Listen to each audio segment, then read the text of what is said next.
Ang graduation day ay isa sa mga pinakaabangang araw ng mga estudyante. Bukod sa pagtatapos ng klase, pagdiriwang din ito sa pagkamit ng tagumpay sa pag-aaral. Subalit hindi ganito ang naramdaman ng isang estudyante sa China. Imbis na saya ay galit ang binitbit sa pag-akyat niya sa entablado during graduation rites. Dahil dito trending ngayon sa social media ang panununtok nito sa isang professor sa taas mismo ng entablado. Noong June 20, 2024, ginanap ang pagtatapos ng mahigit 10,000 mag-aaral mula sa Fudan University sa Zhengda Stadium, Shanghai, China. Maayos ang naging takbo ng unang bahagi ng seremonya. Ngunit nang dumalo sa degree conferment segment, isang estudyante ang hindi nakapagpigil na ilabas ang kanyang matagal ng kinikimkim na galit. Sa isang video na kumakalat sa social media, malinaw na nakuhanan ng isang insidente. Makikita na kahilera sa entablado ang mga professor ng nasabing universidad, suot ang kani-kanilang mga pulang toga.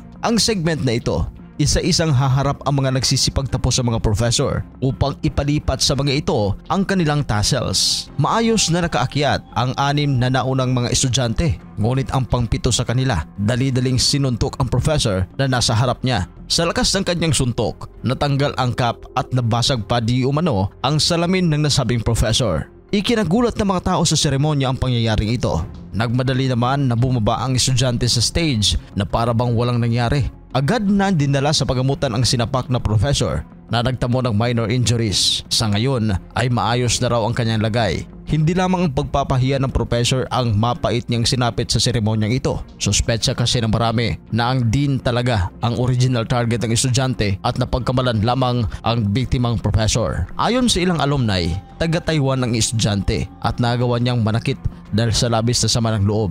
Sa report naman ng RTI Radio Taiwan International noong June 21, 2024, binanggit na siya ang pangalan ng estudyante. Nagkasama raw ito sa shortlist para sa Peking University Health Science Center Master's Degree Program noong Abril, pero hindi pinayagan dahil sinabi ng universidad na isinasailalim pa siya sa ideological and moral assessment. Iniimbestigahan na ng Student Affairs Office at Law School staff ng universidad ang naturang pangyayari. Sa kasalukuyan ay wala pang inilalabas na pahayag ang estudyante. Wala ring naibigay na detalye ang paralan kung ano ang parusang posibleng kaharapin ng sangkot na estudyante. Ngunit ano't ano pa man, hangad ng nagkararabi na nawa ay mabigyan ng karapatang parusa ang sinumang dapat na managot.